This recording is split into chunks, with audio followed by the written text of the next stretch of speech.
Hello guys, അപ്പോൾ ഇന്ന് ഒരു റിസപ്ഷൻ ഉണ്ട് കേട്ടോ. അപ്പോൾ അതിന് വേണ്ടി പോകാൻ നിൽക്കുകയാണ്. ഞാനും കുഞ്ഞാറ്റയൊക്കെ സെറ്റാക്കി വെച്ചിട്ടുണ്ട് കേട്ടോ. കുഞ്ഞാറ്റ പോകുമ്പോഴാണ് തീരുമാനിക്കുള്ളൂ. കുഞ്ഞാറ്റ അവൾക്ക് ഇഷ്ടമുള്ളതാണ് ഇപ്പോൾ അവൾ ഇടുന്നുള്ളൂ. അപ്പോൾ അവൾ തന്നെ തീരുമാനിക്കും എന്താ ഇടണ്ടേന്ന്. ഗായ്സ്, ഞങ്ങൾ ഒരുങ്ങി ഇറങ്ങി കേട്ടോ. അങ്ങനെ നമ്മുടെ കുഞ്ഞാറ്റി ഒരുങ്ങി ഇറങ്ങിയിട്ടുണ്ട് കേട്ടോ. ഒരു മാലയില്ല, വളയും ഇല്ല. പോണ നേരത്താണെങ്കിൽ ഒരു സാധനം കാണില്ല കേട്ടോ. അവൾ എവിടെയെങ്കിലുമൊക്കെ കൊണ്ടുപോയിട്ടുണ്ടാവും. അങ്ങനെ ഇതാ ഇപ്പം തന്നെ ഞങ്ങൾ വഴുകിയിട്ടോ. അപ്പോൾ എന്തായാലും ഇതാണ് എൻ്റെ ഔട്ട്ഫിറ്റ്. അപ്പോൾ ഇഷ്ടമായി കഴിഞ്ഞാൽ കമൻറ്റ് ചെയ്യണേ. അപ്പോൾ ഞങ്ങൾ വേഗം തന്നെ പോകാൻ റെഡി ആയിട്ടോ.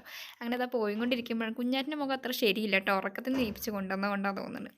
സത്യം പറഞ്ഞു കഴിഞ്ഞാൽ ഇതിപ്പോൾ ഈ പോണ കല്യാണം ധാരണയാണ് എന്താണെന്നൊന്നും എനിക്കറിയില്ല കേട്ടോ. എന്നെ ഫോൺ വിളിച്ചിട്ടുണ്ടായിരുന്നു, എന്തായാലും വരണം എന്നൊക്കെ പറഞ്ഞു. പിന്നെ അവിടെ എത്തിയൊക്കെ പറഞ്ഞു തന്നപ്പോഴാണ് എനിക്ക് മനസ്സിലായത് കേട്ടോ. അങ്ങനെ നമ്മളിത് അവിടെ എത്തിയിട്ട് ഇതിന് മുന്നേ ഒരു മദ്രസ ഹാൾ ഉണ്ടായിരുന്നു. നമ്മൾ ആദ്യം അങ്ങോട്ടാണ് പോയി. പിന്നെയും മനസ്സിലായത് ഇത് ഇവിടെയാണെന്ന്. അങ്ങനെ വന്ന് കയറിയപ്പോൾ ഇതാ പെണ്ണും ചെക്കനൊക്കെ തകൃതിയായി ഫോട്ടോ എടുക്കലാണ് കേട്ടോ. അങ്ങനെ ഇവിടെ എത്തിയപ്പോൾ മനസ്സിലായി കേട്ടോ ആരാണ് എന്താണ് ആരുടെ കല്യാണം എടുക്കലൊക്കെ കണ്ടിരുന്നത്. ഇപ്പോൾ കുറച്ച് കഴിഞ്ഞപ്പോൾ ഫ്രണ്ട്സൊക്കെ കൂടിയിട്ട് ഒരു കേക്ക് കട്ടിങ്ങിന് വേണ്ടിയിട്ട് തയ്യാറെടുപ്പിലാണ് കേട്ടോ.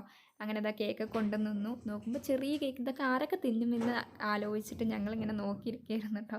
അങ്ങനെ കേക്ക് കൊടുക്കലും കേക്ക് മുറിക്കലൊക്കെ കഴിഞ്ഞു. അപ്പോൾ ഇതെൻ്റെ എളാമ്മൻ്റെ മോളാണ് കേട്ടോ. അവളെ ഞാൻ ഫോട്ടോ എടുക്കാനായിട്ടിരിക്കുകയാണ്. അങ്ങനെ ഫാമിലിത്തെ എല്ലാവരും വന്നിട്ടുണ്ടായിരുന്നു. അത് കഴിഞ്ഞ് നമ്മൾ ഫുഡ് കഴിക്കാൻ പോയി. നല്ല ഫുഡായിരുന്നു കേട്ടോ, കുഴപ്പമില്ല.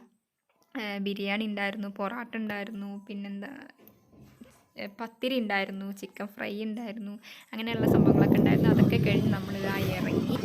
അങ്ങനെ വന്നുകൊണ്ടിരിക്കുമ്പോൾ ഒരു സോഡ കുടിക്കാൻ കയറിയതാണ് കേട്ടോ. അങ്ങനെ കുറച്ച് നേരം അവിടെ നിന്ന് കറങ്ങി. പിന്നെ കുഞ്ഞാറ്റിക്ക് ബലൂണ് വേണം പറഞ്ഞാൽ എവിടെ പോയാലും പിന്നെ ഇത് എന്തെങ്കിലുമൊക്കെ മേടിച്ച് ഒപ്പിക്കുമല്ലോ അവൾ. അത് കഴിഞ്ഞ് ഞങ്ങൾക്കൊരു ഐസ്ക്രീം തിന്നാൻ തുടങ്ങി തോന്നിയപ്പോൾ ഞങ്ങൾ അവിടെയുള്ളൊരു സൂപ്പർ മാർക്കറ്റിൽ കയറി അത് ഐസ്ക്രീമൊക്കെ മേടിച്ചു. അങ്ങനെ ഞങ്ങൾ വീട്ടിൽ കല്യാണത്തിനൊക്കെ പോയി വന്നു കേട്ടോ. അപ്പൊ ഇത്രയുള്ള ഇന്നത്തെ വീഡിയോ ഇഷ്ടമായി കഴിഞ്ഞാൽ ലൈക്ക് ചെയ്യുക, ഷെയർ ചെയ്യുക, കമന്റ് ചെയ്യുക, സബ്സ്ക്രൈബ് ചെയ്യുക. വീണ്ടും അടുത്ത വീഡിയോ കാണുന്നവരേക്കും ബൈ.